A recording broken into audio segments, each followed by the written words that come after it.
Hey, welcome to another video. Welcome back to the channel.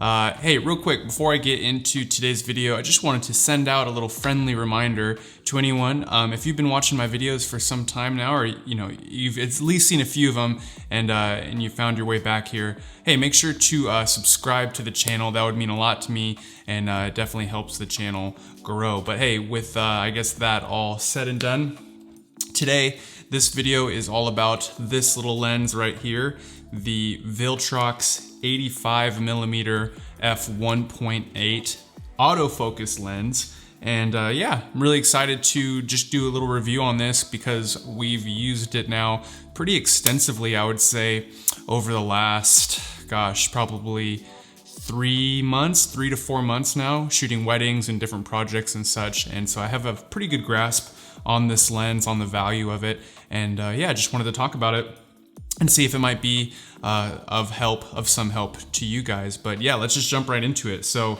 the first thing that I wanted to talk about with this lens, and this will be, obviously the first thing that you notice if you buy it, is the build quality on this thing.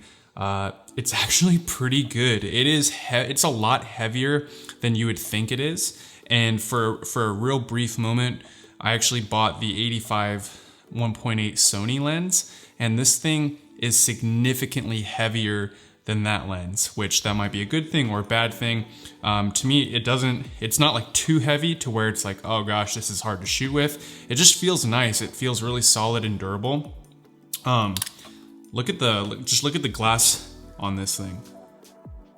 I don't know. To me, it's really cool. I just think this lens looks really good. The build quality, all in all, is pretty nice.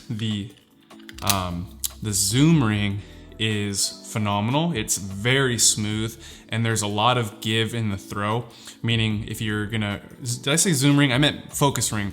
So when you are focusing, doing manual focus, which I do more so for video than I ever do for photo, it gives you a lot of play. It's not so sensitive that if you just twist it just a little bit too far, everything's gonna be out of focus. It gives you a lot of room, which I appreciate. The only downside of that is that it takes longer to focus, to achieve your focusing distance, but I think that's a better trade-off than not being able to get as precise with this thing.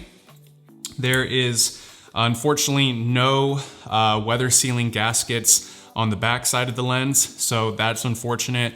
You're not gonna get any protection from rain or bad weather, but is what it is. And then of course there is no autofocus or manual focus buttons on the outside of the lens. There's no custom button as well that you would see on the Sony branded lenses. But to me, that's honestly not a big deal because I've got one of my custom buttons on the actual camera set to autofocus, manual focus. So that thing never bothers me. But yeah, let's get into the image quality, which to me, that's ultimately what it all comes down to, is what does the lens actually look like once you put it on the camera. So at the beginning of this video, that entire sequence was actually shot on the 85, which, obviously there's some color grading and different things involved with those clips, but that was a good representation of what this lens looks like through video, different, 4K and 1080 as well. Now, I'll just keep overlaying some clips throughout this video just to continue showing you the video image quality, but then I'll also put some photos up as well just to, again, show you what this lens is capable of.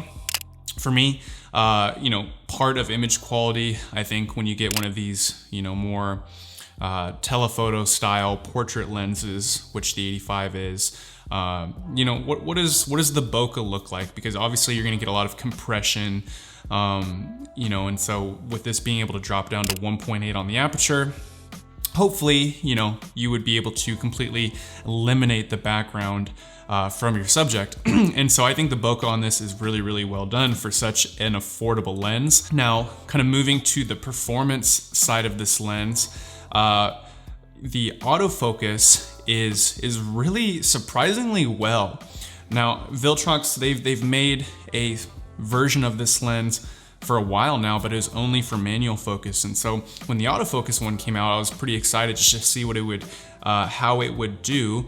And to my surprise, the autofocus is really, really well.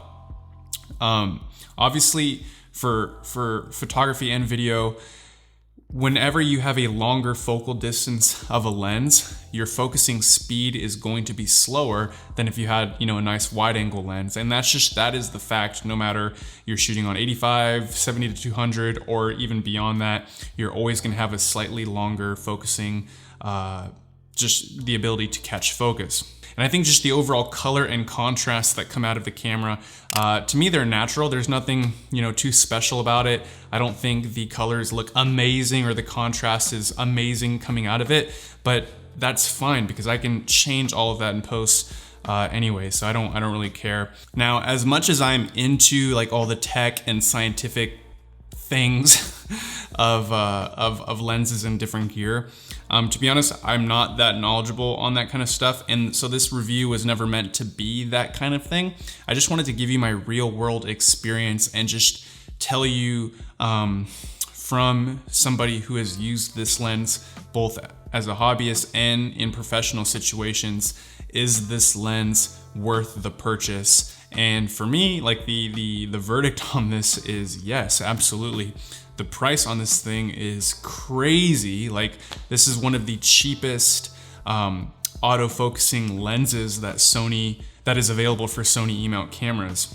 And I'll end the review on this note. For me, whenever I purchase equipment, I'm trying to be more and more mindful of it these days, does this piece of equipment help me in what I'm trying to accomplish, or does it take away from what I'm trying to accomplish? Anyways, yeah, take that for what it's all worth. I really couldn't recommend this lens any more than I already have. So yeah, check it out. If you have the money, if you're on a budget, I say go for it. If I can get this cap back on. All right. Yeah, I say go for it. So anyways, if you have any questions on this lens, anything that I did not cover, leave me a comment down below. If this was helpful for you in any way, I would appreciate you hitting that like button. It definitely helps the channel out a lot. So anyways, yeah, thank you guys so much for watching, and I will see you in the next video.